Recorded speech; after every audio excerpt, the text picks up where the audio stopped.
ഓർമ്മകൾ ചിലപ്പോൾ അങ്ങനെയാണ്, നനഞ്ഞ മൺഭിത്തികൾ പോലെ അത് മനസ്സിലേക്ക് അടർന്നു വീഴും, പ്രത്യേകിച്ച് വസന്തോത്സവത്തിന്റെ കാര്യത്തിൽ പ്രത്യേകിച്ചും. എന്തായാലും ഞാൻ ഇവരോട് ചോദിക്കുന്നതിനേക്കാൾ നല്ലത് ആദ്യത്തെ കലാതിലകം പൊന്നമ്പിളി അവർ തന്നെ ചോദിക്കട്ടെ. എന്ത് തോന്നുന്നു ഫോട്ടോസ് എല്ലാം കണ്ടിട്ട് ഇത്രയും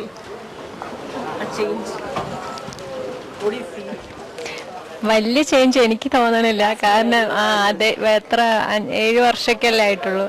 ചേച്ചിക്കൊക്കെ ആയിരിക്കും.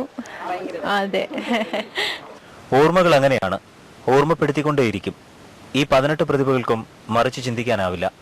പഴയകാല കലാതിലക കലാപ്രതിഭകളെ തേടിപ്പിടിക്കാൻ അനൂപ് എന്ന സംഘാടകൻ ഒരുപാട് ബുദ്ധിമുട്ടി. സോഷ്യൽ നെറ്റ്വർക്കുകളെ ആശ്രയിച്ചും നേരിട്ട് കണ്ടും അനൂപ് വിളിച്ചപ്പോൾ അവരെത്തി, ആ പഴയകാല പ്രതിഭകൾ.